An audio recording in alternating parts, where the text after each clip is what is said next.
सही। हाँ बच्चों, तो हमारा टॉपिक है, लास्ट टॉपिक है आज, है ना? कौन सा वाला? Cell cycle and cell division.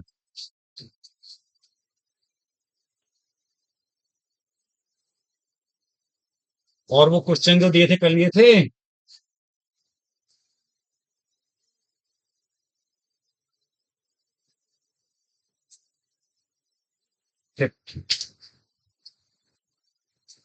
आ जाओ बेटा।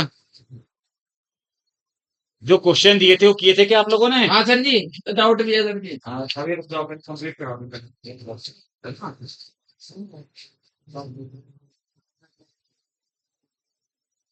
और ये बच्चे तो कुछ नए से लग रहे हैं मुझे, एक दो बच्चे। ये बच्ची है ना, आज ही आई है बेटा?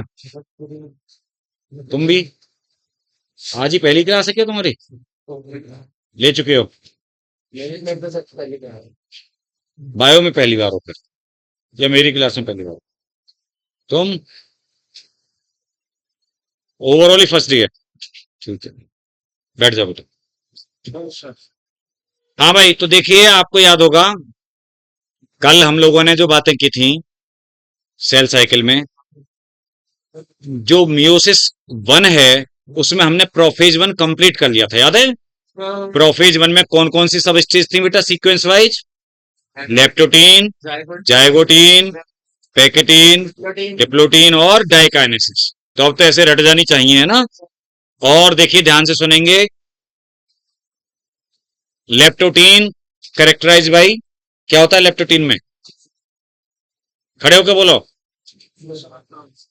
जिससे कि कुछ बोलते हैं ना, कुछ स्टेज, हाँ, बुके स्टेज भूल गए, देख ले, एक बुके स्टेज दिखाई देती है। ठीक है। जायगोटीन में क्या होता है? हाथ उठाएं। जायगोटीन में क्या होता है? हाँ, मतलब क्या मतलब? होमोलोगस क्रोमोसोम की पेयरिंग होती है with the help of synaptonemal complex. ठीक है। पैकेटीन में हाथ उठाएंगे कौन कौन बच्चे पैकेटीन वाले? हाँ, एक तो क्रॉसिंग ओवर होता है, सिस्टर के बीच में होता है, नॉन सिस्टर, अभी सिस्टर बोल रही थी। हाँ, और दूसरी बात, मैं बताऊं? और क्या होता है दूसरा? हाँ, रिकॉम्बिनेज की हेल्प से होता है क्रॉसिंग ओवर, या रिकॉम्बिनेशन नोडुल होता है। लेकिन और एक बात इसमें जो मेन, बाइवेलेंट। नहीं बाइवेलेंट तो पहले ही था, टेट्राड एपियर होता है। बाइवेलेंट तो था ही ना, वो टेट्राड एपियर होता है क्योंकि एक ही क्रोमोजोम के सिस्टर क्रोमेटिड एपियर हो जाते हैं। बैठ जाओ। एक ही क्रोमोजोम के सिस्टर क्रोमेटिड क्या हो जाती हैं? एपियर हो जाती हैं बेटा। ठीक है। और बच्चों डिप्लोटीन में क्या होता है? हाथ उठाएं। डिप्लोटीन में क्या होता है? बता बेटा, शाबाश।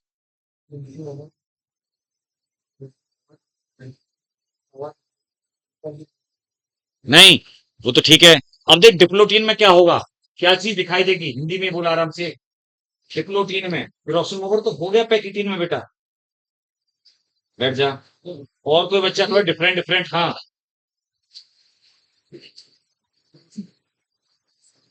रिजोल्यूशन होगा, जिससे कि जब वो सेपरेट होंगे तो केवल उस जगह पर रह जाएंगे जहां पर कि क्रॉसिंग ओवर हुआ था, वो साइट रह जाएंगी। उसको बोलते हैं हम काइजमेटा। बिल्कुल सही बोल रही बिटिया, बेटो। एक्चुअली में क्रॉसिंग ओवर होने के बाद में अब वो जो सिनेप्टोनेमल कॉम्प्लेक्स जिसने जोड़ रखे थे ना, अब वो डिजोल्व होगा, डिजोल्यूशन होगा उसका। ये लड़का भी आज ही आया है शायद, सारी क्लास में फर्स्ट डे है क्या? क्या नाम है? संचित। तुम्हारा? तीसा, त्रिसा, टीशा टीशा। Tisa, TISA, Tisa, okay. खुशबू, ठीक है। तो बेटा और एक होता है डाइकाइनेसिस स्टेज। डाइकाइनेसिस में और कोई बच्चे हाथ उठाओ यार कुछ। हाँ बेटा बता रहे, मतलब क्या है इसका? मतलब क्या होता है? शाबाश, एंड पे चले जाते हैं, बिल्कुल सही है। मतलब काइजमेटा बीच में से वहां से हटके टर्मिनल एंड की तरफ चले जाते हैं। और इसके अलावा भी कुछ होता है, शाबाश बता। हाँ बिल्कुल सही बोलिए। बैठ जाओ बेटा दोनों। डिसअपियर हो जाता है न्यूक्लियर मेम्ब्रेन और न्यूक्लियोलस। तो अच्छी बात है, देखो इस बहाने से आपने ये बहुत बड़ी मेजर स्टेज है, अगर ये आपको ऐसी रिवाइज रही तो कोई दिक्कत नहीं है। और मैंने क्वेश्चन भी आपको भेजे थे, बहुत अच्छे अच्छे क्वेश्चन है वो, इस चैप्टर के क्वेश्चन वो अच्छे थे काफी। वो एमटीजी वाली बुक के ही मैंने भेजे थे आपको, क्योंकि बच्चों के पास में है नहीं तो मैंने आंसर के साथ भेजे हुए हैं। जिन्होंने प्रैक्टिस कर ली बहुत अच्छी बात है, पूछेंगे आप लोग, नहीं तो मैं उसमें से कुछ बता दूंगा ऐसे ही अच्छे अच्छे। और बाकी अगर नहीं भी कर पाए हैं तो आप घर जाके आज की क्लास के बाद में बच्चे उसको प्रैक्टिस जरूर करना, ठीक है बेटा। क्योंकि जब तक प्रैक्टिस नहीं करोगे उन क्वेश्चंस को पढ़ने के बाद में, तब तक हमें पता कैसे चलेगा कि कहां पे हमें आ रहा है, कहां पे नहीं याद हो रहा है, ठीक है ना। चलो, तो देखिए प्रोफेज वन हो गई थी, अब हम बात करते हैं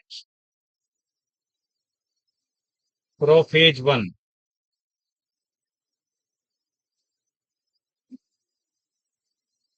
मेटाफेज वन की बातें करते हैं अब।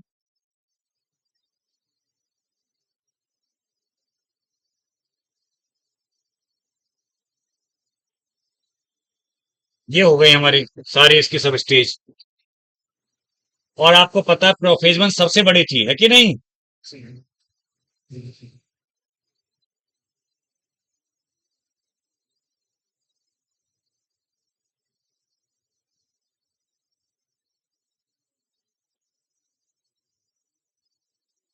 बात है नहीं।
देखिए ध्यान दीजिए जरा, आपको पता है कि मेटाफेज क्या होती है, करेक्टराइज बाई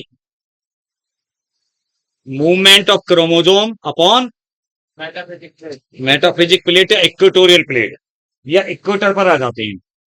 भाई क्रोमोजोम जितने भी हैं आप जानते हैं खासतौर से कौन से वाले फाइबर उसमें हेल्प करते थे, जो काइनेटोकोरियल फाइबर हैं उनका ही तो रोल होता था मेनली, या टेक्टाइल फाइबर या फिर क्रोमोजोमल फाइबर, उनकी हेल्प से क्रोमोजोम्स पकड़ के लाए जाते थे इक्वेटर लाइन पे।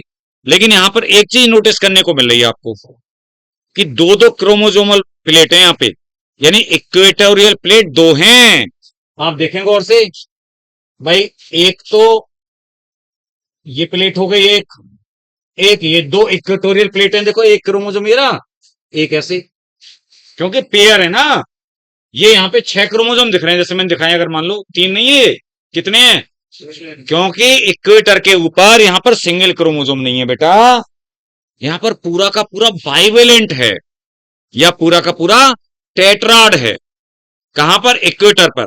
तो ध्यान रखिएगा, यहां पर हम बोलते हैं मेटाफेज से क्या अंतर है, बस हम बोलते हैं डबल इक्वेटोरियल प्लेट या टू मेटाफिजिक प्लेट, ठीक है।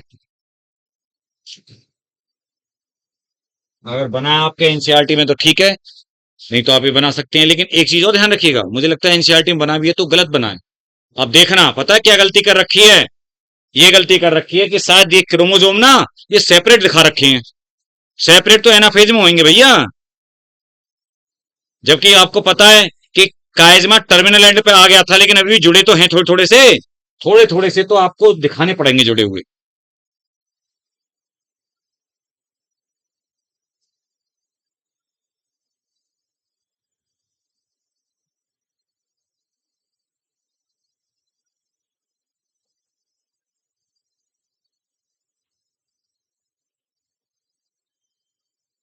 टू इक्वेटोरियल और मेटाफिजिक प्लेट्स।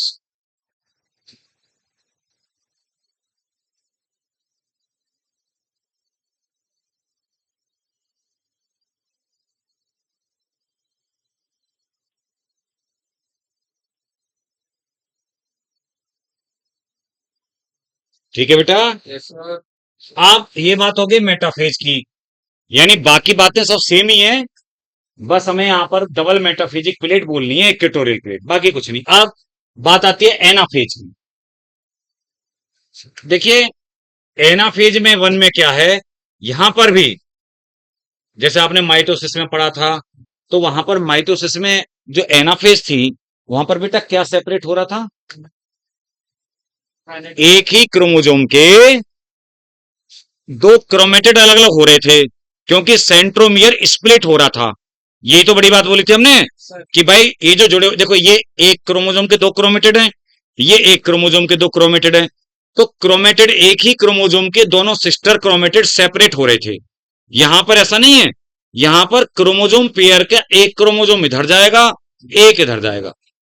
यहां पर क्रोमोसोम के क्रोमेटिड सेपरेट नहीं होंगे, क्रोमोसोम के पेयर से क्रोमोसोम सेपरेट होंगे, सेपरेशन ऑफ क्रोमोसोम्स, है ना, ऑफ वन बाइवेलेंट और होमोलोगस पेयर। क्लियर? तो यहां हम दिखा सकते हैं बेटा, ये तो नहीं है, देखो तीन की जगह दो ही दिखा देना, तो बस समझाने के लिए बात होती है।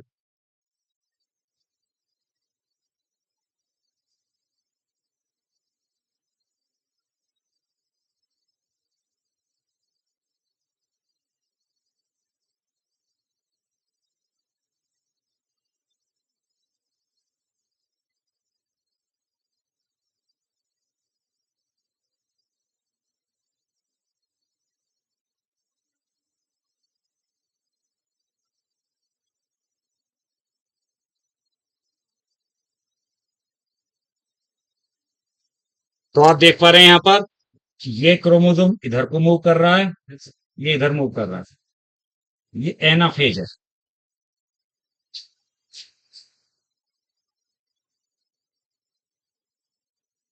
बस ये बहुत बड़ी बात बोलनी है, आपको याद रखनी, separation of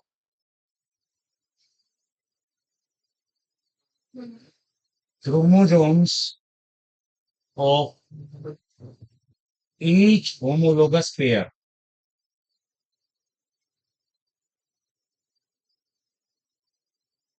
and move towards opposite poles. ठीक है ना बेटा, ये हो गई हमारी एनाफेज, अपोजिट पोल्स की तरफ मूव कर जाते हैं।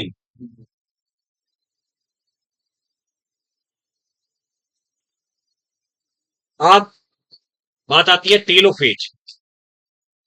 तो टेलोफेज में क्या होता है साहब, बेटा जो टेलोफेज है उसमें आप देख रहे हैं वही वाली बातें, प्रोफेज की उल्टा पहले तो रिवर्स, कि जो न्यूक्लियर मेम्ब्रेन और न्यूक्लियोलस है वो रीअपेयर हो जाएंगे, है ना। तो ये जो क्रोमोसोम अपोजिट पोल पर जो पहुंच गए ना, अब उनके चारों न्यूक्लियर मेम्ब्रेन भी बनेगी और दो ग्रुप बन जाएंगे, उनके अंदर अपना क्रोमोसोम्स पहुंच जाएंगे, न्यूक्लियोलस अपीयर होगा, बाकी सेल ऑर्गेनेल्स वगैरह हो सकती हैं। लेकिन मैंने एक बात बोली थी आपको कल भी, मैंने ये बोला था कि एक्चुअल में जो क्रोमोसोम है ना, वो दोबारा से क्रोमेटिन की फॉर्म में नहीं जाएंगे, वो कंडेंस ही रहेंगे, मतलब पूरी तरीके से अपनी आइडेंटिटी लूज नहीं करेंगे। जैसे पहले आप जानते हैं क्रोमेटिन से यहां पे आए हैं बेटा, अभी ये जो बच्चे हैं, दो तीन बच्चे, अगर इन्होंने पहले बिल्कुल नहीं पढ़ रखा है, ये जो तीन बच्चे आज ही आए हैं, तो इनकी समझ में एकदम से बातें बिल्कुल, अगर इन्हें 5-10% भी इनकी समझ में बातें आती हैं तो ये बहुत बड़ी बात है, बहुत बड़ी बात है। और अगर इन्होंने पढ़ रखा है कुछ भी थोड़ा बहुत, तो इन्हें 50-60% बातें समझ में पूरी तरह से आएंगी, क्योंकि वो चीज अगर इन्हें ये समझदार है, आइडिया है, पहले से पढ़े हुए हैं तो। और अगर बिल्कुल ही सब कुछ अच्छे से पढ़ रखा है, प्रॉपर ये चीजें ही पूरी इन्होंने, तो पूरी समझ में आएगी, कहीं से बीच में भी आए तब भी। समझ रहे ना आप, ऐसा होता है। तो इसीलिए ये ना सोचें बच्चे कि पहले दिन से इन्हें डायरेक्ट सारे सब्जेक्ट में, कि पहले दिन से समझ में आने लगेगा, क्योंकि आप सब्जेक्ट में एकदम से बीच में आए किसी भी टॉपिक में, फिजिक्स में या बायोलॉजी में या केमिस्ट्री जो भी चल रहा है। शायद फिजिक्स ही हुई थी ना आज। तो बेटा ये ध्यान, अब देखिए तो टीलोफेज का आई थिंक डायग्राम आपके उसमें बना भी होगा, देखो एनसीईआरटी में बना हुआ है ना।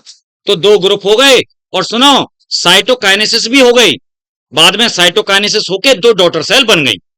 तो दो डॉटर सेल दिख रही हैं आपको, लेकिन बस ये है कि हर एक डॉटर सेल में क्रोमोजोम, देखिए जितने लेके चले थे अगर हम क्रोमोजोम, तो उसमें आप जानते क्रोमोजोम नंबर हाफ हो गया। क्यों? क्योंकि एनाफेज 1 में सेपरेट हो गए ना, क्योंकि क्रोमोजोम सेपरेट हुए हैं, इसीलिए तो क्रोमोजोम का नंबर हाफ हो गया यहां पर।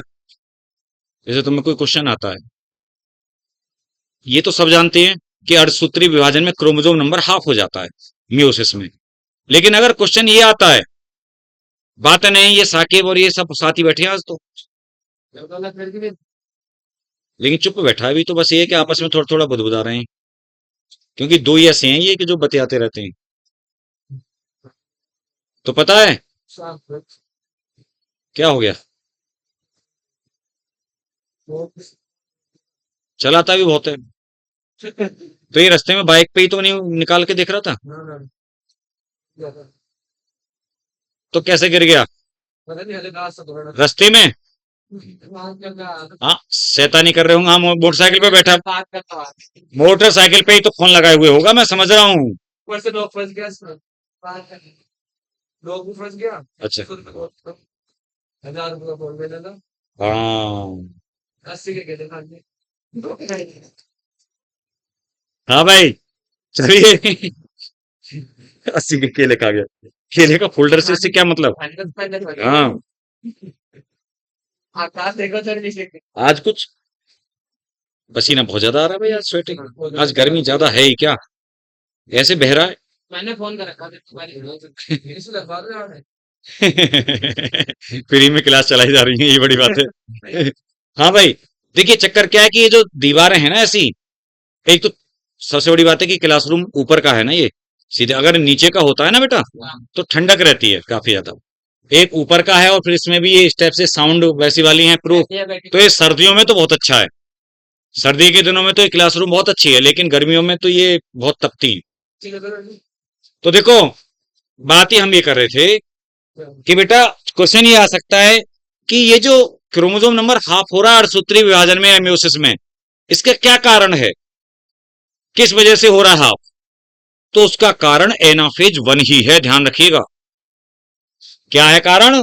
एनाफेज 1। भाई जो क्रोमोसोम सेपरेट हो रहे हैं वो तो एनाफेज 1 में हो रहे हैं ना बेटा, तो ऐसी कौन सी स्टेज है जिसकी वजह से क्रोमोसोम नंबर हाफ हो रहे हैं? है ना, क्योंकि देखो ये अलग जाके ग्रुप बना लेंगे एक, और ये अपना अलग ग्रुप बना लेंगे एक बाद में। समझ गए ना बात को आप? तो ये टीलोफेज की बात है। अब सुनिए, क्योंकि इनके बारे में हम डिटेल में प्रोफेज, मेटाफेज, एनाफेज, टीलोफेज हम माइटोसिस में पढ़ चुके हैं, तो इसीलिए ये बातें हम लोग ऐसे ही कर रहे हैं, नहीं तो हम लोग इनको ऑलरेडी पढ़ चुके हैं। प्रोसेस तो वही रहेंगी ना, बस थोड़ी थोड़ी बातें चेंज हो जाएंगी। अब बात करते हैं हम मियोसिस 2 की। किसकी बातें? मियोसिस 2 के बारे में। तो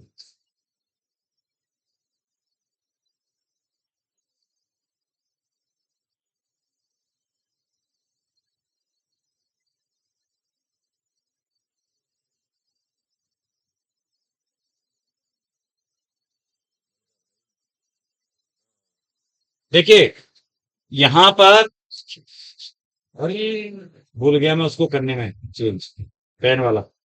हाँ पता है चक्कर क्या है, ये खासतौर से मेटाफेज को हम सामने रखना चाहते थे और कुछ नहीं है। प्रोफेज 2, ध्यान सुनिए, प्रोफेज 2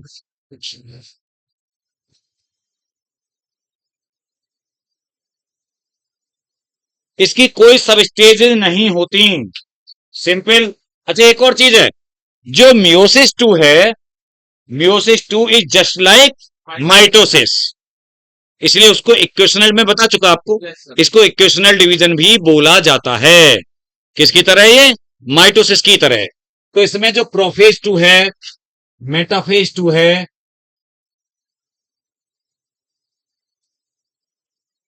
एनाफेज 2 है और टीलोफेज 2 है बेटा, ये सारे के सारे ज्यादातर कैसे हैं? माइटोसिस की तरह हैं।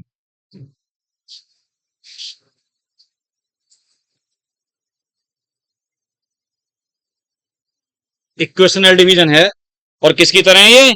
माइटोसिस की तरह। तो पता है प्रोफेज 2 में क्या होगा बेटा? वही जो आपके अब जो डॉटर सेल बन गई हैं, अब उस एक डॉटर सेल को लेके आप आगे बढ़िए, है ना? तो अब उस डॉटर सेल में न्यूक्लियर मेम्ब्रेन, न्यूक्लियोलस, ये डिसेपियर होंगे जैसा कि आप जानते हैं। जो कोई सेल ऑर्गेनेल्स वगैरह वो डिसेपियर हो जाएंगे। Centrioles move towards opposite poles, ठीक है। और क्रोमोजोम जो थोड़ा बहुत, अगर थोड़ा बहुत डिकंडेंस हुआ था, मैंने बोला था ज्यादा तो होगा नहीं, वो कंडेंस हो जाएगा। अच्छा एक और चीज थी, मैंने आपको बताया था, दोबारा से फिर रिवाइज कराता हूं, कि जो हमारा मियोसिस 1 और मियोसिस 2 के बीच में एक रेस्टिंग फेज आती है, उसको बोलते हैं इंटरकाइनेसिस। क्या बोलते हैं उसको? Interkinetics.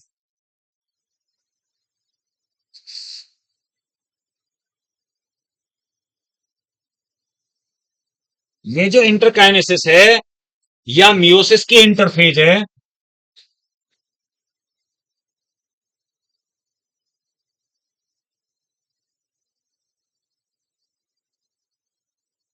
या मियोटिक इंटरफेज है, ठीक है। ये बेटा नॉर्मल इंटरफेस की तरह प्रॉपर तरीके से नहीं है, कि इसमें डीएनए की डुप्लीकेशन कभी नहीं होगा। मैंने बताया था, बोला था ना मैंने, कि इसमें डीएनए कभी भी डुप्लीकेट नहीं होता, क्योंकि अगर ऐसा होता तो जो डीएनए हाफ हो गया था वो तो फिर से डबल हो जाता। जबकि हमें ये बात बोलनी है, आपको पहले ही हम बता चुके हैं, म्यूसिस का समराइज करा चुके हैं, कि भैया डीएनए तो 1/4 हो जाएगा फाइनली, क्रोमेटिड भी 1/4 हो जाएंगे फाइनली, ठीक है।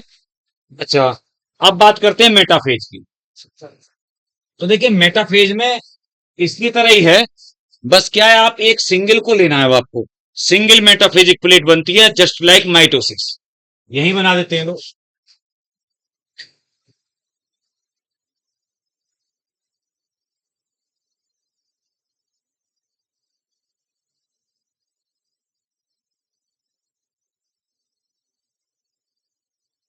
ठीक है। So,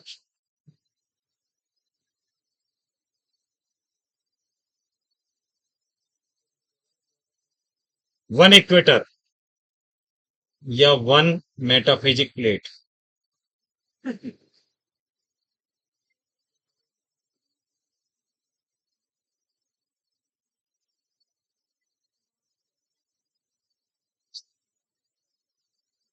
जैसा एक में हो रहा है ऐसे ही दूसरी डॉटर सेल में हो रहा होगा बेटा। एनाफेज, बातें नहीं बेटा, शुरू कर दी फिर बातें, बातें नहीं।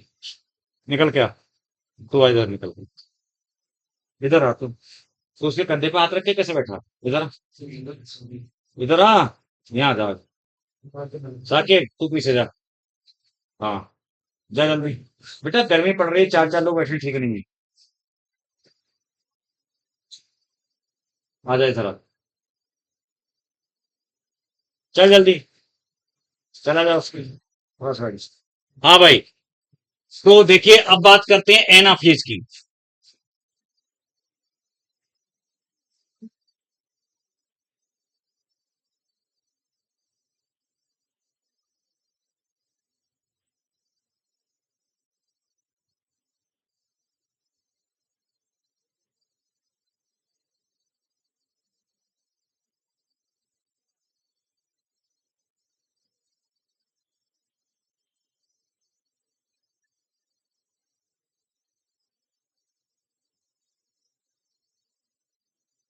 यहाँ किसका बेटा सेपरेशन हो रहा है?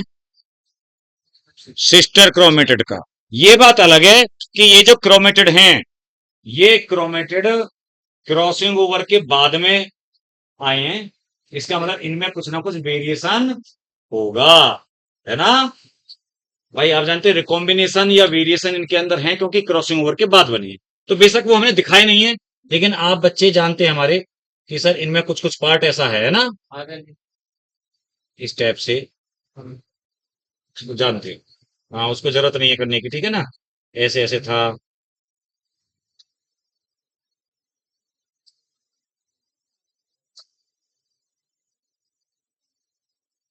याद है कि हमने ऐसे एक को डार्क दिखा दिया था, एक को लाइट। तो देखो इसमें लाइट वाला पोर्शन है, इनमें इनमें लाइट में डार्क वाला पोर्शन आ गया है ना। ऐसा तो ये इसका मतलब एक्सचेंज होके टुकड़े आ गए हैं, ये मतलब है। खैर, एक आध क्वेश्चन भी आपको जो भेजेंगे उनमें भी ऐसा मिलेगा। तो ये हमारी एनाफेज है। तो बस मैं ये बोलना चाह रहा हूं आपसे कि यहां पर मियोसिस में आपने अगर प्रोफेज वन पढ़ ली, उसके बाद में केवल मैटर ये करता है कि आप metaphase one, metaphase two, anaphase one और एनाफेज टू, इनमें आपको डिफरेंशिएशन रहना चाहिए। और वो क्या डिफरेंशिएशन है, क्या अंतर है उसमें? हाँ बेटा, बता क्या बोल रही है। हाँ बोल।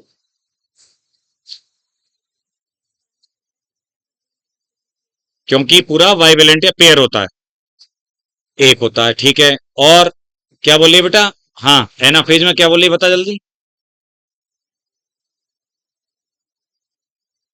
हाँ, उसके अंदर सिस्टर क्रोमेटिड। सिस्टर क्रोमेटिड का मतलब ही ये है कि एक ही क्रोमोसोम के दोनों क्रोमेटिड। देखिए अभी ये बातें क्योंकि मैं भी बोल रहा था और ये बच्चे बोल रहे हैं, तो बहुत ही आसान नजर आ रही है सारे बच्चों को, ये सब लेकिन जब क्वेश्चन आता है बोल रहा है भाई। तो गलत हो जाता है। लेकिन सर क्रोमोसोम का ही तो मूवमेंट हो रहा है दोनों तरफ, है ना। बार बार कितनी बार देखिए, आप जानते हैं जिस चीज को हम अच्छे तरीके से जानते हैं, टीचर्स टीचर्स के लिए तो ये बहुत ही मतलब ये लगता है कि बेसिक बातें बता रहे हैं, लेकिन तब भी हम उस पर जोर दो देकर बार बार बोलते रहते हैं।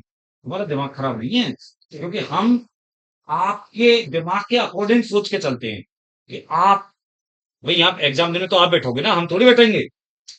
अगर हम ही टीचर्स बैठे हैं तो फिर क्या दिक्कत है ना। अलग अलग सब्जेक्ट के टीचर अगर बैठेंगे तो उन्हें ये छोटी छोटी बातें करने की जरूरत ही नहीं है।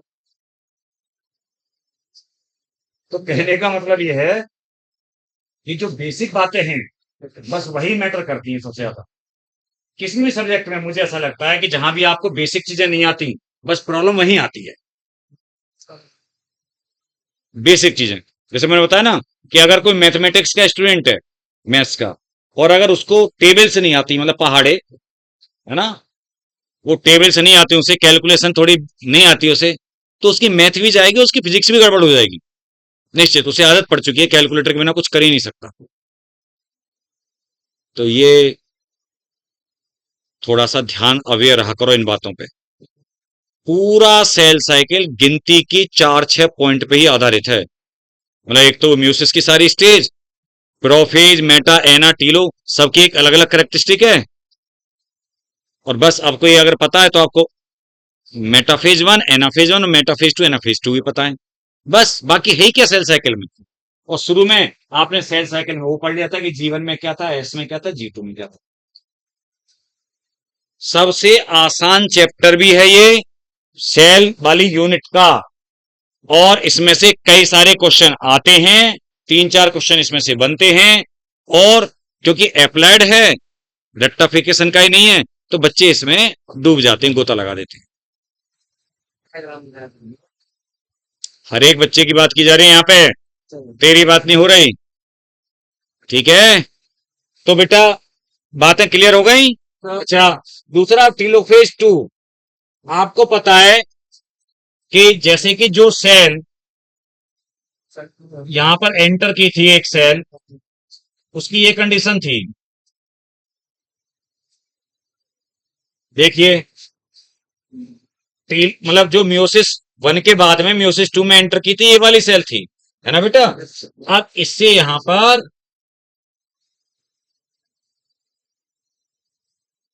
क्रोमोसोम तो यहां पे दो ही रहेंगे, ऐसे हो जाएंगे, दो और डॉटर बन जाएंगी टीलोफेज में आफ्टर साइटोकाइनेसिस। कहने का मेरा मतलब ये है कि टीलोफेज टू होने के बाद में और साइटोकाइनेसिस होने के, दोबारा साइटोकाइनेसिस होगी ना बेटा, भाई 2 बार साइटोप्लाज्म का डिवीजन होगा, after meiosis 1 and after meiosis 2। तो क्या होगा कि अब क्रोमोसोम नंबर सेम रहेगा, जैसे यहां पे 2 थे, यहां भी 2 2 हैं डॉटर में, है ना। और सबसे पहले वाली मैं बता चुका आपको, सबसे पहली वाली सेल कौन सी थी स्टार्टिंग में?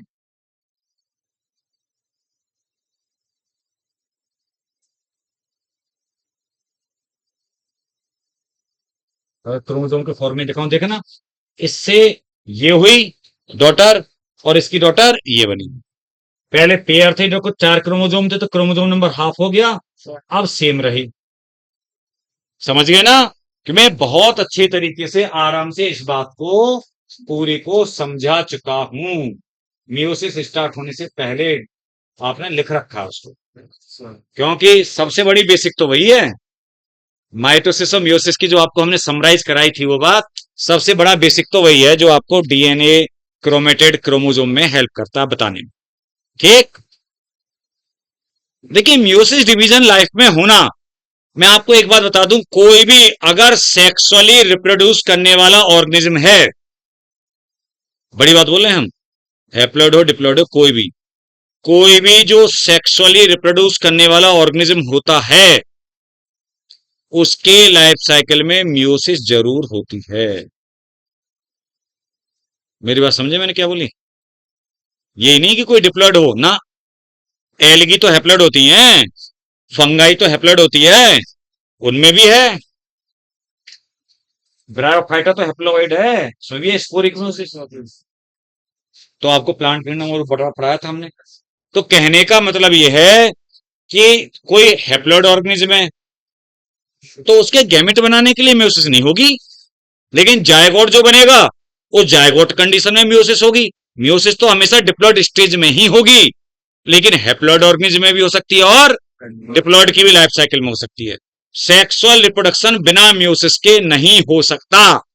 अगर कोई रिप्रोडक्शन बिना म्यूसिस के हो रहा है तो इसका मतलब उसको सेक्सुअल रिप्रोडक्शन टर्म यूज नहीं कर सकते आप। 12th में पढ़ाऊंगा एपोमिक्सिस वगैरह प्लांट रिप्रोडक्शन में, तो सेक्सुअल रिप्रोडक्शन नाम नहीं देते हम उसको। ठीक है, तो ये जरूरी है म्यूसिस होना, क्योंकि क्रोमोसोम नंबर को कांस्टेंट रखने के लिए जरूरी है। क्या रखने के लिए? आप कहोगे सर समझे नहीं हम बात को, आप कहोगे सर जी माइटोसिस है, कांस्टेंट रखने के लिए तो सेम रहता है क्रोमोसोम नंबर, म्यूसिस में जब क्रोमोसोम नंबर हाफ हो जाता है तो कैसे कांस्टेंट? अब सुन लो कैसे कांस्टेंट। अगर क्रोमोसोम नंबर हाफ नहीं होगा तो फिर फ्यूजन या फर्टिलाइजेशन में दोबारा से रिटेन कैसे होगा? अगर सपोज करो हाफ नहीं हुआ क्रोमोसोम नंबर, है ना, म्यूसिस नहीं हुई, तो 2n और 2n मिलके फिर 4n हो जाएंगे, नहीं हो जाएंगे? तो इसीलिए n और n जुड़ के फ्यूजन होके गैमेट्स का 2n बनता है, म्यूसिस होके हैप्लॉइड होता है, फिर 2n। ऐसे ये प्रोसेस चलती रहती है। जैसे हम लोग हैं तो हम लोग कैसे हैं, डिप्लॉइड या हैप्लॉइड? डिप्लॉइड है हम। हाँ बेटो, नहीं इससे बोल रहा हूँ, इधर नहीं बच्ची। हाँ, कैसे हम डिप्लॉइड हैं हैप्लॉइड हैं? बता तीसरा तीसरा, हाँ बता बता। डिप्लॉइड है हम, हैप्लॉइड गैमेट हैं। मतलब हमारी बॉडी की कौन सी सेल हैप्लॉइड है? गैमेट। सही कह रही है, खड़े हो जाओ, ये सही बोल रही है। ये कह रही है कि बॉडी की सारी सेल डिप्लॉइड बोल रही है, कि बस गैमेट बनेंगे वो हैप्लॉइड है सर। सही बोल रही है, अच्छी। तू बता बेटा, सही है। क्या मतलब होता है डिप्लॉइड का, बता।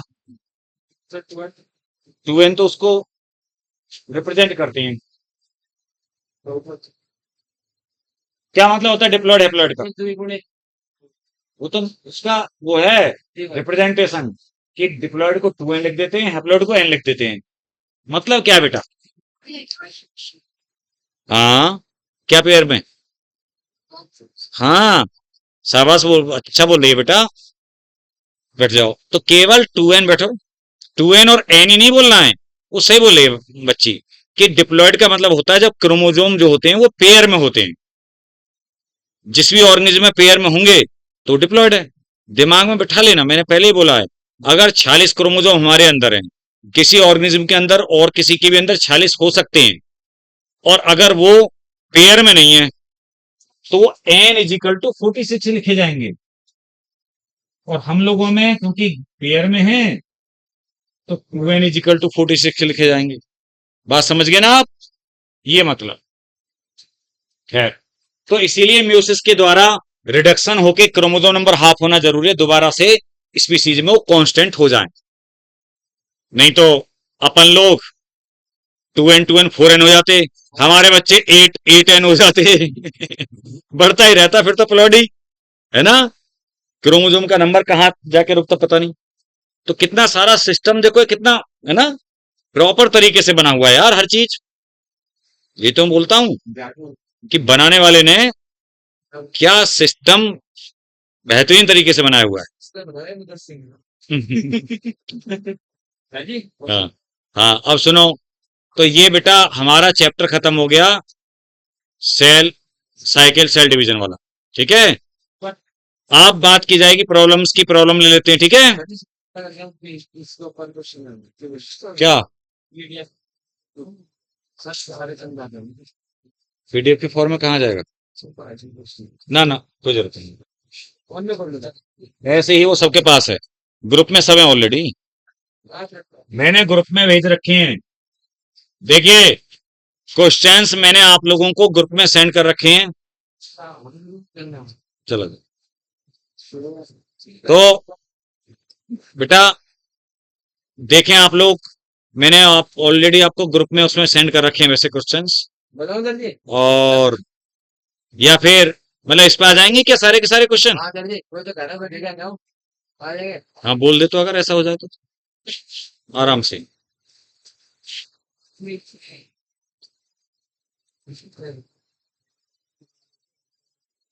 और किसी को कोई सेल साइकिल में कुछ समझने वाली बात हो तो समझ सकता है मैटर में से, कोशिश करते हैं क्वेश्चन अगर ऊपर ही आ जाएंगे, है नहीं? चल रहे हैं, ठीक है। मोबाइल से वैसे भेजे जा सकते हैं ना इस पे? हाँ सर, उसके अंदर वो उसका जो पीस वाला ऑप्शन है ना, वो ओपन करके उसके अंदर आ जाएगा। अच्छा, पीसी से आते होंगे। नहीं, इसके अंदर ऑप्शन अच्छा, लेकिन नहीं ऐसा नहीं होगा, शायद उसका पासवर्ड होता होगा। नहीं नहीं, पिछला बस सर है पिछला।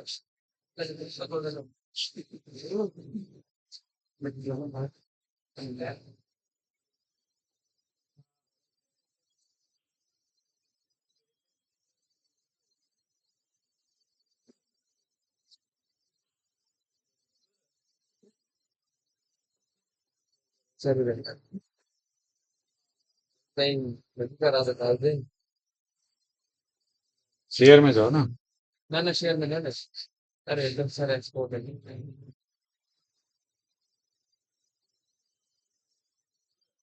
वो फोकस ही आ जाता है। खराब होगा, कोई बात नहीं, मोटर होते हुए। कोई बात नहीं, चलो छोड़, कोई बात नहीं। ये बस मैं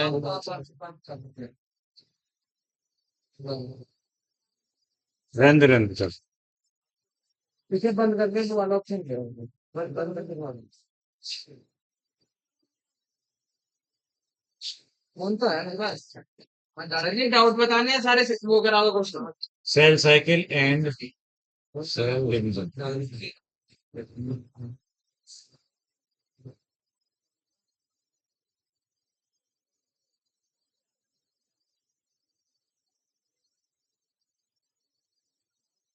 बात नहीं बेटा। हाँ, क्वेश्चन नंबर बोलिए। सची 15। जो मैंने भेजे हुए हैं ना उसी में से बोल रहे हो ना अभी? देखो जो मैंने भेजे हैं उसको में से बताना। 15 एक तो बोला है इसने, पहले लिख लेता हूँ यहाँ में। 15, हाँ ठीक है, कोई बात नहीं, जो भी है वो कोई बात नहीं है, किसी की भी समझ में नहीं आएगा तो 17 19 20 तक कोई और? सर 20वां भी है। अरे कोई बात नहीं, किसी का भी है तो वो है, वो तो आप लोगों से डिस्कस करवाऊंगा मैं बेटा। अच्छा सुनो, तू उधर क्यों देख रहा, तू अपने बोलना। मैंने बोल दिया ना। 40 तक बताएं। 40 तक 30, 31, 32। 22। हाँ, और कोई 40 तक? 31। पहले भी तो नहीं 34। 30 भी बोला था बेटा तूने? 34।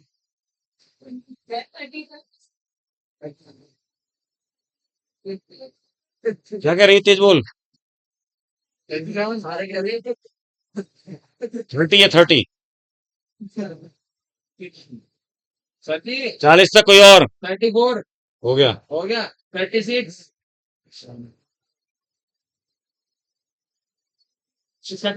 बात नहीं भाई, बात नहीं, ए बच्चों दोनों, बात नहीं करनी। हाँ, 40 तक बताना, कोई और बताओ बेटा। 39। 50 तक? 43। 30 तो लिख गया ना बेटा, लिख तो गया। सर 43। अरे लिख गया 30, 31 भी लिखा हुआ है। सर 48। तुम्हें दिख नहीं रहा तो आगे क्यों नहीं बैठते हो? सर 48 मतलब मैंने बहुत गए हो। 50 तक? 50। सर 53। 50 तक?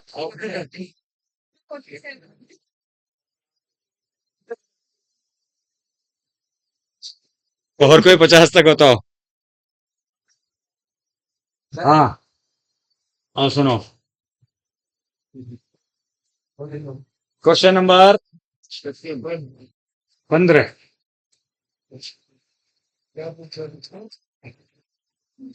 एक मिनट, नीट एस्पायरेंट वाला ग्रुप है ना?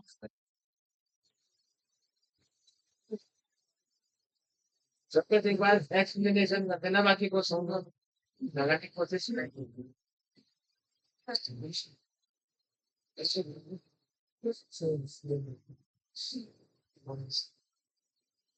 15 वाला? Yes sir. हाँ भाई, किसका सही है हाथ उठाएंगे? किस बच्चे का 15 वाला क्वेश्चन सही है? हाँ बेटा, खड़े हो जाओ। क्या नाम है? हाँ, फैजीन। बेटा बताओ, पढ़ो क्वेश्चन नंबर 15 को पढ़िए। मतलब ये बोला गया है, cell would normally proceed to mitosis without interruption. Cell mitosis करने के लिए जाएगी बिना किसी अवरोध के, बिना किसी अवरोध के माइटोसिस करने जाएगी, ये इसका हिंदी है बेटा। क्या बोलेंगे हम उसमें, कब जाएगी? हाँ, पहला वाला ऑप्शन है once it has enter the S phase. आपको याद होगा, साफ साफ बात ये बोली गई थी कि अगर G1 से एस में चली गई सेल, याद है, तो उसको डिवाइड होना ही पड़ेगा। इस बात को हमने बार बार बोला था। राइट, बैठ जाओ। एक बच्ची कह रही है इसका बी ऑप्शन क्यों नहीं है। कौन सी बच्ची कह रही है? हाँ बेटा, एक बात बता, पहले एस आता है G2 आता है? नहीं नहीं, ये बात नहीं समझे। ऐसे तो फिर सभी बातें हो जाएंगी, है ना, कि फिर तो प्रोफेज में आ गई तो डिवाइड करेगी करेगी। पहले कौन सी स्टेज आ रही है? आप देखो, क्योंकि जीवन से अगर एस में चली गई, तो अब जब एस में ही अगर हमने बोल दिया कि एस में चली गई तो डिवाइड करेगी करेगी, तो फिर वो G2 में बोलने का तो कोई सिग्निफिकेंस ही नहीं बचा ना। आप पहली वाली तो लेंगे कि जहां पर हम पहली बार ही ये बात बोल रहे हैं। ठीक है, क्वेश्चन नंबर 17। चलो मैं यहां से खड़े होकर बोल सकता हूं ना तो question number 17, which of the following statement is correct, है ना, करेक्ट कौन सा है? 17, हाथ उठाएं, पहले हाथ उठाएं, कौन बच्चा बताएगा? छोटी वाली लड़की वो। हाँ, पढ़ो जरा क्वेश्चन।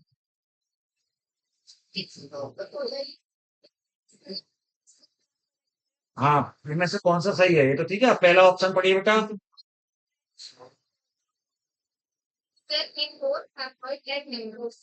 सही बात है, क्योंकि आप जानते हैं कि हेप्लॉइड, मैंने कितनी बार बोली ये बात, कि हेप्लॉइड में भी हो सकता है और डिप्लॉइड में भी। ये माइटोसिस तो वैसे नॉर्मली डिप्लॉइड सेल में ज्यादातर होता है, लेकिन हेप्लॉइड में भी होता है ग्रोथ। ठीक है, ये तो हो सकती है ना। और नहीं, लेकिन वैसे एनिमल्स की बात हो रही है, तो हम लोग नहीं आ रहे उसमें, मतलब ऐसा नहीं कि केवल हमारे ह्यूमंस की बात हो रही है। क्योंकि हम तो डिप्लॉयड है ना बेटा। लेकिन आगे और भी तो ऐसे ऑर्गेनिज्म होते हैं जो मान लो हैप्लॉयड ऑर्गेनिज्म है, तो उनमें हो सकती है ग्रोथ। कोई भी हैप्लॉयड ऑर्गेनिज्म अगर उसमें ग्रोथ होगी तो किससे होगी? माइटोसिस से होगी। दूसरा पॉइंट, दूसरा भी ऑप्शन पढ़िए, क्या पता अभी और कोई बेटर मिल जाए। हाँ,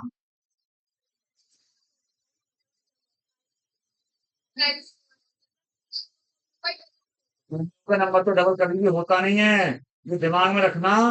डीएनए डबल होता है ना कि क्रोमोसोम। ठीक है, तीसरा ऑप्शन सी।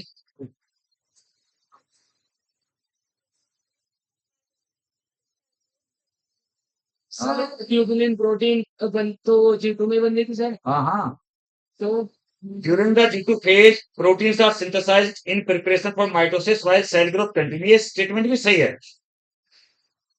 नहीं नहीं, ऐसा नहीं है। ट्यूबुलिन प्रोटीन आप जानते हैं प्रोटीन्स G2 में भी बनती है, और जो बची कुची प्रोटीन है वो भी बनती है।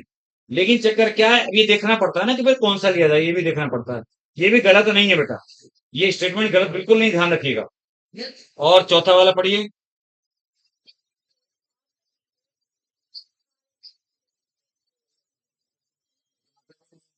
ये तो डीएनए की सिंथेसिस होती है ना। बैठ जाओ। अब आंसर इसका क्या दे रखा है? आंसर क्या दे रखा है? सी दे रखा है। तुमने गलत तो नहीं देखा? लेकिन मैंने तो लगाया नहीं, मेरे को डाउट दिखा है। तो देखा ही नहीं आंसर? मैंने आंसर आंसर को देखो तभी तो बेटा देखना होता है। देख बेटा आंसर देखो। हाँ, आप देखो, दोनों ये आप ये समझिए कि दोनों आंसर इसके हो सकते थे। कौन कौन से? ए बी और सी बी, क्योंकि करेक्ट पूछा उसने। दो बात, अब ऐसे क्वेश्चन आपके सामने आएंगे, अब आपको देखना है कि यार ज्यादा सही कौन सा है। तो बेटा ए नहीं आएगा इसमें वाली, इसका सी आएगा। पता है, आपको याद होगा कि केवल ट्यूबुलिन सिंथेसिस नहीं होती, आरएनए प्रोटीन दोनों की सिंथेसिस होती है G2 में, मैंने बोला था। और ग्रोथ भी होती रहती है। लेकिन वहां पर आपको प्लांट तो बहुत कॉमन मिलेंगे जिनमें कि हेप्लॉइड में और माइटोसिस होती है। एनिमल और ढूंढने पड़ जाएंगे। क्यों ढूंढने पड़ जाएंगे? क्योंकि देखो, बैक्टीरिया में होती है माइटोसिस, या वो बाइनरी फिक्शन होता है, तो वो तो प्रोकैरियोट है। अमीबा वगैरह तो वो प्रोटिस्टा में आ जाते हैं। किसमें आते हैं वो? प्रोटिस्टा में। बाकी जो दूसरे एनिमल किंगडम ऑफ एनिमल पढ़ते हैं वो तो डिप्लॉइड शुरू हो जाते हैं ना फिर। ये चक्कर। कौन? फेस बदल मेन से ड्रोन मिलता है हाँ, सर। वो वाला केस है। वो एनिमल वहां पे जैसे मान लो, जो बच्चा बता रहा है ना, वो वाला केस है। जैसे आपको याद है एक बार मेल हनी बी में, तो ऐसे केस हैं। तो मतलब आपको बड़े रेयर ढूंढने को मिल रहे हैं। लेकिन G2 में आरएन, इसका तो नाम ही ग्रोथ फेज है यार, वहां तो कॉमन बात है ना ये। तो G1 और G2 दोनों में आरएनए प्रोटीन सिंथेसिस आपको बताई गई, कोई एक्सेप्शन नहीं है। इसलिए बेटर आंसर क्या है? अगर ये ऑप्शन में नहीं होता, या फिर बोथ ए एंड सी होता। देखो, ये डिपेंड करता है, या तो ये ऑप्शन में होता ही नहीं। कौन सा वाला? ए वाला, नो सॉरी सी वाला। या फिर होता बोथ ए एंड सी, तो आंसर बोथ ए एंड सी लग जाता। या फिर ए लग, तो ये देखना पड़ेगा आपको ऐसे क्वेश्चंस में। अच्छा, 18, अच्छा 18 किसका सही है भाई? तो एटीएम मेरा सही तो बताइए। किसका सही है 18 वाला? किसी का सही नहीं है। आ गया? बता चल, तो हिम्मत कर, क्यों डर रही है? इसमें भी एक पॉइंट है, बताऊंगा मैं। पढ़ बेटा पढ़। In which of the following stages are chromosomes in one person? हाँ, Option A is क्या आंसर आएगा? आंसर देख ले एक बार। आंसर आंसर तो इंटर कीजिए ना तो। हाँ हाँ हाँ हाँ, और सुनो, अब मैं इसलिए इसमें ये बात कर रहा था, अगर इसमें आंसर दिया होता मेटाफेज, पॉइंट यही तो है, आंसर बेटा तो तो मैं आपकी बात से सहमत होता। जो बाकी बच्चे हैं कि उनकी प्रॉब्लम क्यों आई। अब ये बच्ची क्या केवल एक बताने के लिए तैयार हुई है। अगर इसका आंसर इंटरफेस दे रखा है तो फिर दिक्कत क्यों आई, मैं बताओ मुझे, जिन लोगों की प्रॉब्लम है। फिर तो सीधी सीधी बात है, क्योंकि पता है दिक्कत कब आती? जब आंसर दे रखा होता मेटाफेज, तब प्रॉब्लम होती तुम लोगों को। अभी क्या दिक्कत है? बोलो बोलो, जिन लोगों का गलत है वो बोलो। बैठ जा बेटा। सर जी मेरा गलत है। हाँ बताओ, अब मैं बताता हूँ। सर जी क्रोमोसोम की इसके अंदर क्रोमोसोम की तो बात हुई। हाँ सर हम मेटाफेज में तो अच्छी स्टडी कर सकते हैं क्रोमोसोम की। हाँ, तो तो इसका सबसे मतलब कम कोई तो सर उसके अंदर अच्छा, कौन सी दिखेगा? सबसे ज्यादा कंडेंसेशन, सबसे ज्यादा, भूल गया मैंने बोला था भूल, एक के ऊपर एक के ऊपर एक होके जो थ्रेड पड़ा हुआ था वो पूरा कॉइलिंग, कंडेंसेशन, कॉम्पेक्शन एक ही बात है। मैं ये तो बोलना चाह रहा था। तो सुपर कॉइलिंग भूल गया तो सुपर कॉइलिंग भी एक टर्म आता है ना। पैकेजिंग एट हाई लेवल या सुपर कॉइलिंग, तो वो कराती है जो नॉन स्टेरॉन क्रोमोसोम प्रोटीन्स कराती है। बैठ जा। तो इसका मतलब है कॉम्पैक्ट हो जाना। क्रोमोसोम शब्द आ रहा है यार, वैसे भी क्रोमेटिन नाम नहीं है। तो यहां पर पता है मेटाफेज में सबसे कम होगी।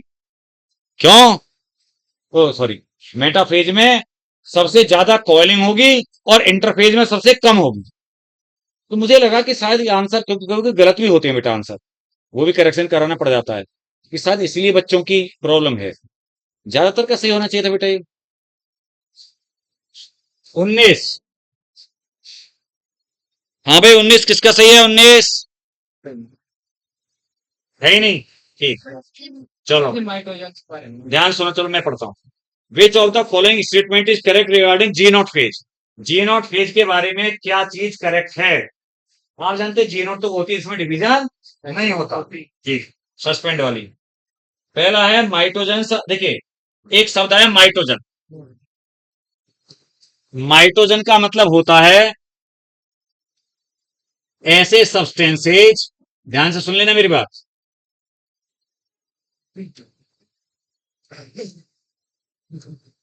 नोट कर लेना बेशक अगर चाहो तो।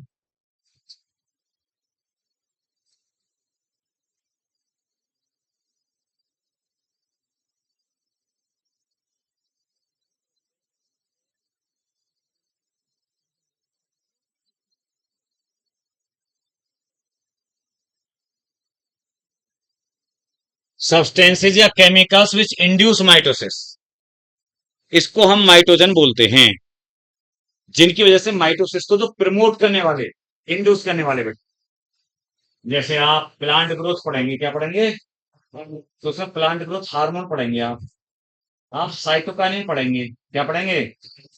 सेल डिवीजन को प्रमोट करता है, इसलिए तो उसका नाम साइटोकाइनिन पड़ा। साइटोकाइनेसिस को प्रमोट करता है सेल डिवीजन को। तो इसीलिए यहां पर क्या हो जाएगा बेटा?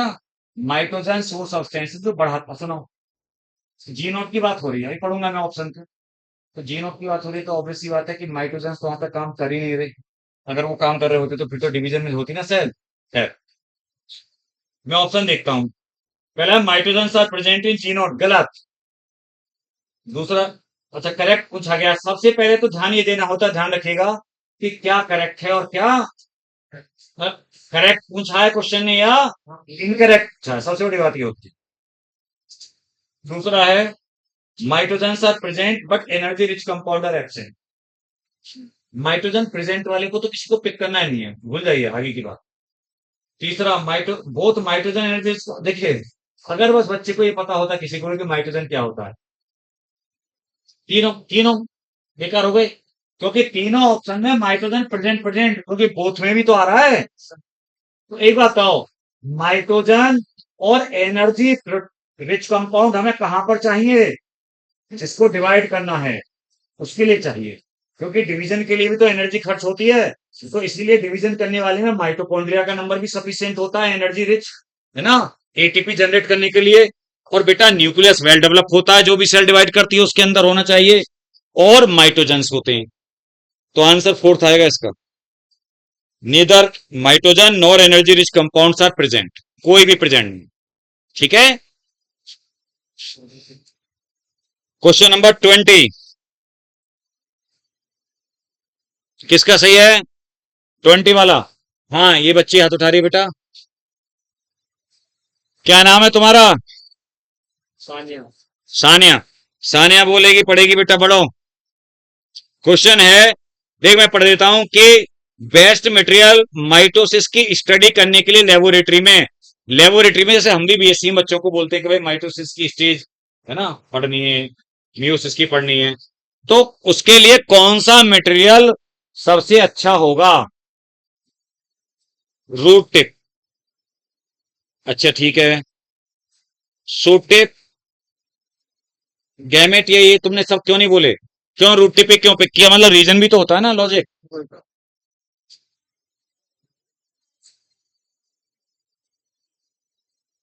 क्या बोल रही है बेटा?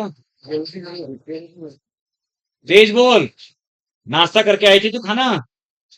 लग रहा है रोटी की शायद जल्दी ग्रोथ होते हैं। क्या बोल रही है बेटा? बोल जोर से। Sorry.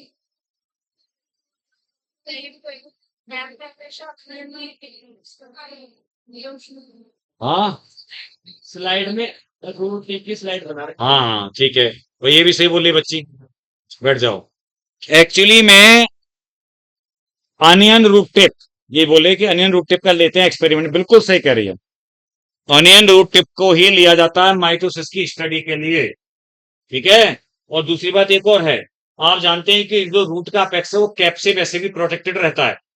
जो रूट कैप है ना उससे प्रोटेक्टेड रहता है, तो आपको मेरिस्टेम प्रॉपर मिलता है। वो ऐसा नहीं कि ज्यादा कुछ डैमेज या कुछ हो गया है ना। जबकि सूट का जो टिप होता है ना, मैंने एनाटॉमी वो पढ़ाई आपको, टर्मिनल होता है, जबकि रूट का सब टर्मिनल होता है। चलो खैर, तो ये याद रखिएगा बेटा, माइटोसिस की स्टडी के लिए हम अन्य रूट टिप को लेते हैं। 22।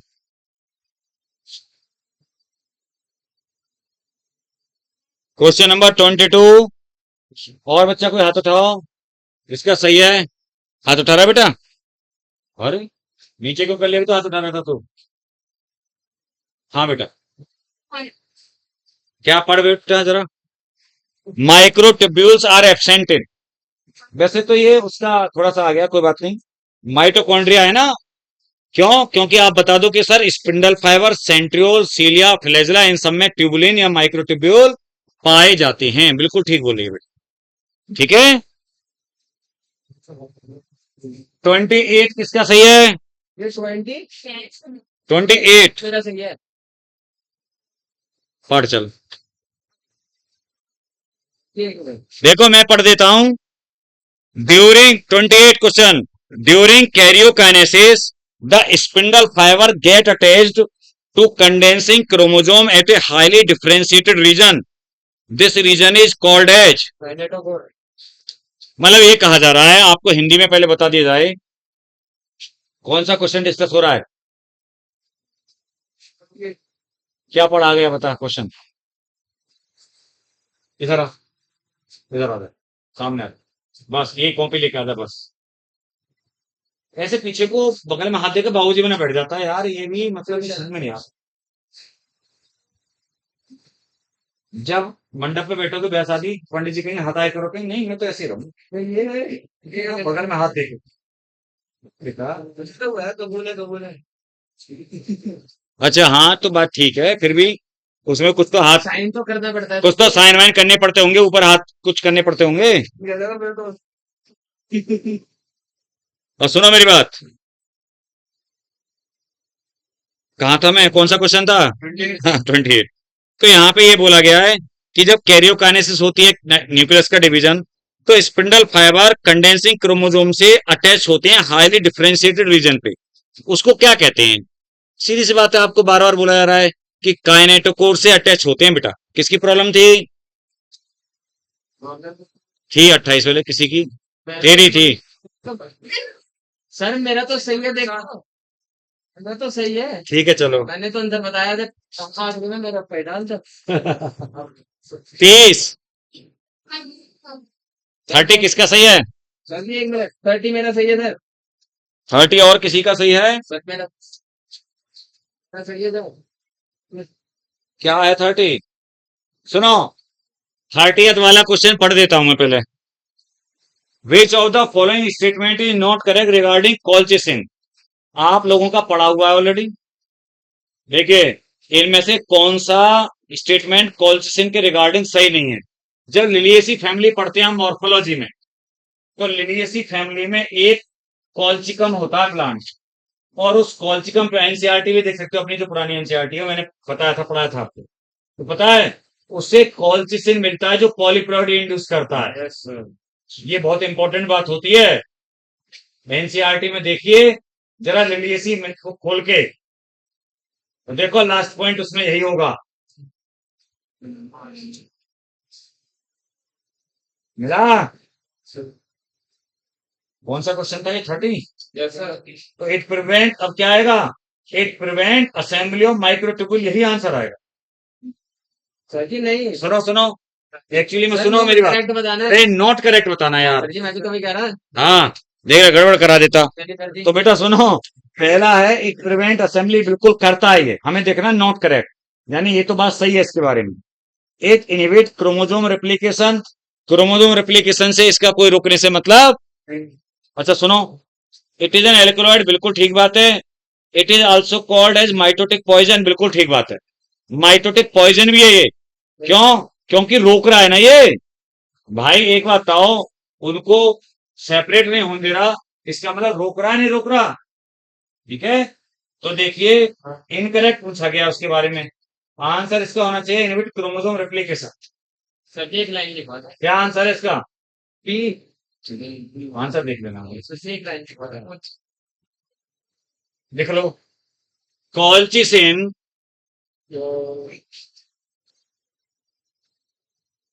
कोचिसिन कॉल्चिसिन एल्कलॉइड, ब्रैकेट में लिख देना, इज ऑब्टेन्ड फ्रॉम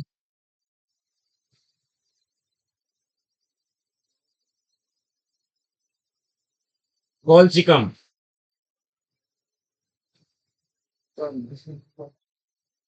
जो लिलियसी का मेंबर है, किसका मेंबर है? लिलियसी फैमिली का।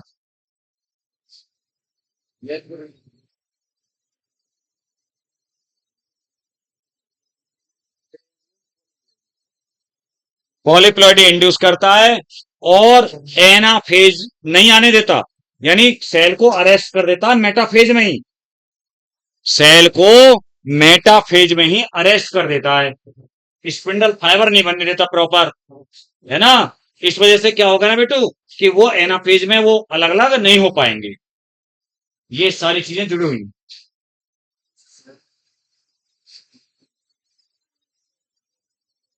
हैं।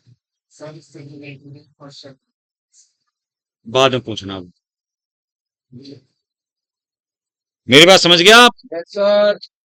और चाहो तो वहां पे ये बात लिख दो, it arrest cell at metaphase, hence prevent anaphase, anaphase को आने नहीं देगा, है ना बेटा? और माइक्रोट्यूब्यूल के ऑर्गेनाइजेशन को, यानी स्पिंडल फाइबर बनने से रोक देता है। आप दिमाग में बिठा लो, सीलिया, फ्लैजिला, स्पिंडल फाइबर, हर कोई माइक्रोट्यूब्यूल या ट्यूबुलिन प्रोटीन से ही बने होते हैं। 31, क्वेश्चन नंबर 31 हो गया बेटा। ये बता दो ना 32 वाला किसका सही है? Question number 32 sir. और किसी का 32? यस सर जी मेरा सही है। कौन सी चीज़? बेटा बता, सर खड़े होकर बता पहले। 32 है, ध्यान सुने। Spindle formation can be disrupted by exposing cell to the microtubule poison such as, same answer सही कह रही है बच्ची। डी, यानी कॉल्चिसिन, अगर किसी का ये वाला सही है तो ये भी सही हो जाएगा। सर जी इसे देख के तो मैंने पढ़ा सही करेगा। ठीक है, 34 बैठ जा बेटा। 34 34 किसका सही है? 34 क्वेश्चन नंबर, देखो मैं पढ़ता हूं, चलो सही है वैसे तेरा, गुड। मैं बताता हूं, चलो 34 है, ड्यूरिंग एनाफेजिक मूवमेंट ऑफ क्रोमोजोम। अच्छा वो हटा दिया हमने पेज, अभी दिखा देंगे। एनाफेज में जब क्रोमोजोम का मूवमेंट होता है, ऑफ ईच क्रोमोजोम, यानी यहां आएगा ऑफ ईच क्रोमोजोम, अच्छा, आर टुवार्ड्स द पोल, यानी पोल की तरफ तो सेंट्रोमियर होता है, ऐसे होते हैं, देखो ऐसे ऐसे रहते हैं, तो उनका जो सेंट्रोमियर है वो तो रहता है पोल की तरफ, और उनकी जो क्रोमेटिड आर्म है वो रहती है सेंटर की तरफ, है ना? तो ये तो तुम्हें सोचना चाहिए था बेटा ध्यान से। सेंट्रोमियर और उसके जो पीछे रह जाएंगे वो उसकी आर्म होंगी यार, आंसर ए होगा। तो किसका है? 36 किसका सही है? Chromosome question number 36 36। देखिए क्वेश्चन नंबर 36 क्या है? The separation of two chromatid of each chromosome at early anaphase is initiated by, ध्यान सुनना, separation of two chromatid of each chromosome, यानी ये बात हो रही है नॉर्मल माइटोसिस में एनाफेज की। पहला है the interaction of centromere with the chromosomal fibre, दूसरा है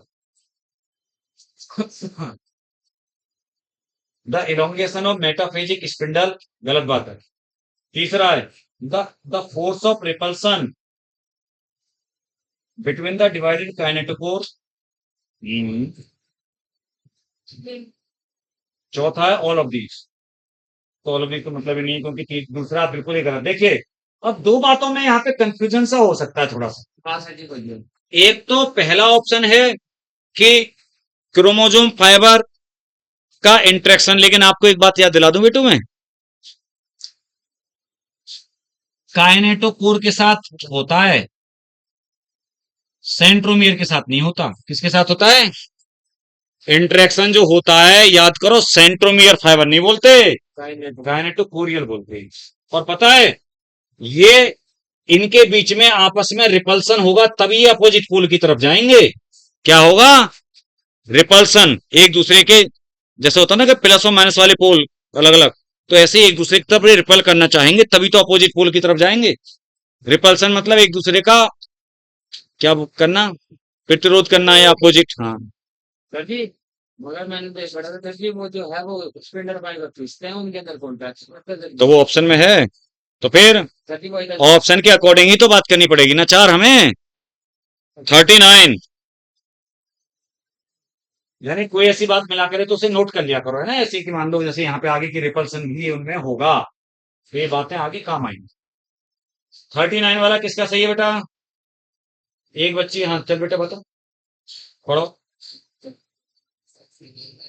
इनकरेक्ट बताना है इनमें से रिगार्डिंग माइटोटिक सेल डिवीजन। ठीक है बेटा। सेकंड है मेटाफेज क्रोमेटिड मूव अपार्ट, गलत हो गया, बिल्कुल ठीक है। चौथा है लेट एनाफेज में each chromosome consist of two chromatid, गलत बात है, क्योंकि उस समय तो क्रोमेटिड सेपरेट हो जाते हैं। और पहला वाला ठीक है, इनकरेक्ट पूछा है, लेकिन पता है वैसे इसमें पहला वाला भी हो सकता था। हाँ लेकिन ऑप्शन ऐसा है नहीं कोई हमारे पास, हमारे पास कोई ऑप्शन नहीं है कि 1 to 4, 1 to 4 किसी ऑप्शन में नहीं है हमारे पास। नहीं तो मैं आपको बता दूं 1 भी हो सकता था, क्योंकि कॉइलिंग बढ़ रही है, अनकॉइल नहीं हो रहे वो। ठीक है। क्वेश्चन नंबर 43 कंप्लीट करने भाई जल्दी से ये क्वेश्चन। हाँ 43 किसका सही है? ध्यान से सुन लेना भाई। सर जी इसका डायग्राम एनाफेज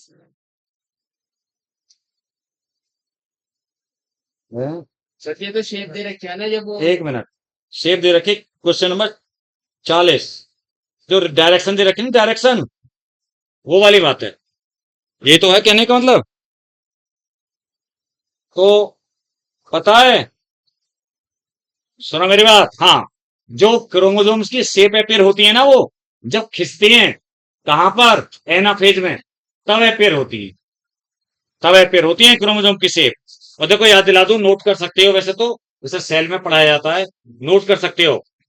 जो मेटासेंट्रिक क्रोमोसोम होता है वो वी शेप का होता है। कैसा होता है? V shape. वी, बिल्कुल ऐसे वी। सब मेटासेंट्रिक एल शेप का होता है। कैसे होता है? एल, सब मेटासेंट्रिक। एक्रोसेंट्रिक जे शेप का होता है, जे। कैसी शेप बेटा? जे। ठीक, एक बहुत छोटी आर्म होती है और एक बड़ी। और टीलोसेंट्रिक आई शेप का होता है, आई। और ये सब एनाफेज में दिखते हैं, तो एनाफेज के अकॉर्डिंग हम आंसर लगा देंगे यहाँ पे। क्वेश्चन नंबर 47 याद है? अरे यार एक को पूछ लिया मैंने, बताया तो था तुम्हें, याद है तुम्हें? ये जो मैंने डायग्राम बना के तुम्हें पढ़ाया था 47 वाला आ गया क्वेश्चन, देखो। हाँ सर जी, ये तो बहुत आसान है। हाँ डायग्राम बनाए ना 2C4C, तो है तो इसका डाउट समझिए। याद है ना? तो जिस किसी ने पूछा है बेटा याद करो, मैंने डायग्राम बना रखा है। आप जानते हो A G1 हो गया, B G2 हो गया, B S हो गया, C G2 हो गया और D M हो गया। आपको पता है S में भी डबल हो रहा है और M में हाफ हो रहा है।